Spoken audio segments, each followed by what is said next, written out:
هذا الطريق شباب.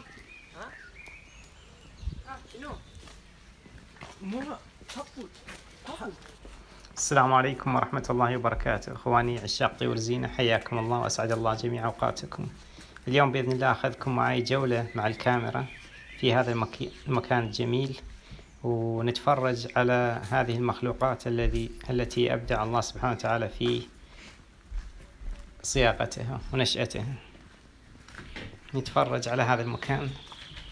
طبعا بالنسبة لهذا المكان مكان عام لكل الناس، متى ما يجون يزورونه. بعد ما تابعت وسألت مخصصين لعامة الناس، لأن أغلب الناس تقريبا تحب الطيور الداجنة وتحب الطيور الأليفة وباقي الحيوانات، لكن مو كل الناس تقدر تربيها وتصبر عليها وعندها الوقت الكافي أن تربيها، فخصصوا هذا المكان، حطوا فيه بعض الطيور الجميلة. طبعا غاية في الروعة. يجون الناس ينطونها أكل، والناس تحترم القوانين، كاتبين لا تنطون هاي الأكل الضار أو كثير من الأكل. والله ما عنده عرعور ترى. ما شاء الله بس يوفرون لها الماء، مسؤولين هذا طفل بعد المكان، والباقي الناس يعطونه وإذا جاعوا هم يعطونه. نلاحظ من البراكيت هذا. واللي فاجأني بالمكان كان موجود طائر الكوكتيل أو الكروان، جدا أليف. كل ما يجي أمر أول مرة أشوفه، جيت رأسا يجيني يحب أمسح على رأسه وعلى منقاره، هاي هو. فجدا عجبني هذا وتعلقت فيه بصراحة، عجبني.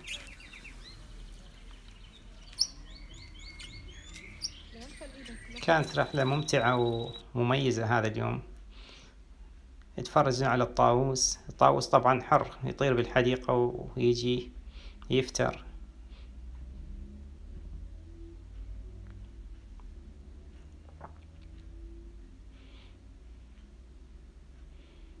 هذا أيضا الطاووس، وحاطين أيضا بعض الروز والفيشر. هاي الفيشر لكن ما يبين بوضوح.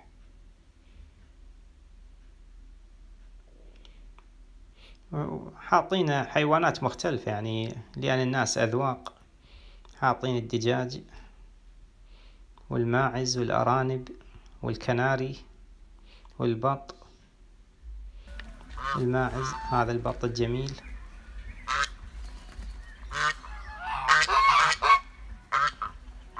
كان جو ممتع ومشمس. اتفرجنا على باقي الطيور والحيوانات.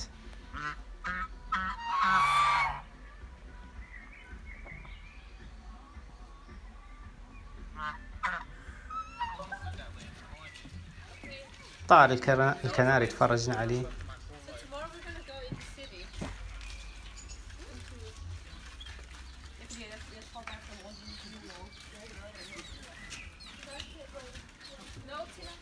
مثل ما قلت لكم يعني كثير من الناس وجميع طبقات المجتمع يوصلون الصبح تشاهد الناس كبار السن يتفرجون على هذا المكان، وأيضا يجون الأطفال من المدارس ياخذونهم جولة أو الروضة يتفرجون، وأيضا الشباب والعوائل. الأرنب ما شاء الله جدا أليف يتفرجون عليه. هذا الطائر أروح وارجع عليه لأنه جدا أليف سبحان الله. اجتماعي هو الكروان، رغم هو حاطينه بهذا المكان ومجموعات، لكن يحب البشر. سبحان الله، يجي يتقرب، يحاول يتقرب للإنسان. يا سلام. طبعا هذا الذكر أول مرة من علامة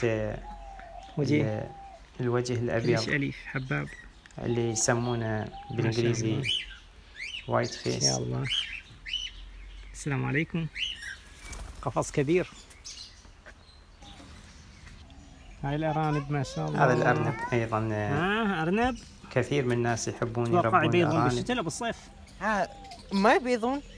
ليش؟ إذا بالصيف يجيبون. قصدي يجيبون. ما شاء الله تجمعوا. هاي هاي Ja, de er mega søde. Jeg får også helt lyst til at sådan en af de små. شيء جميل. يعني هاي كانت رحلة اليوم، بس بصراحة بس حبيت أتواصل وارجع معكم لهذاك يعني صار الكوكتيل فترة لأن قلبي تعلق فيه. يعني ماكو شيء أتمنى جديد. كل ساعة أرجع له. تعال تعال انت تعرفني شيء؟ شايفني قبل؟ تعال. اروح وارجع على سبحان الله. الكروانه والكوكتيل. ما اعرفك انا، شنو لأن كل ما بصراحه انا أجي من تجيني. عشاق ومحبين هذا سبحان الطائر الله. الجميل. يا الله يا الله، ايش كثر حلو. بوسه. بعد ابوسه ما يقول شيء. سبحان الله. هذه جولة اليوم إن راح شاء اودعك، الله انا اول مره استمتعتوا اجي فيها. ان شاء الله كل شهر اجي لك استودعكم اشوف. الله والسلام عليكم ورحمة يلا، الله حبيبي. وبركاته. مع السلامه. انا اعتقد تفهم عربي. من الله يخليك تفهم. السلام عليكم.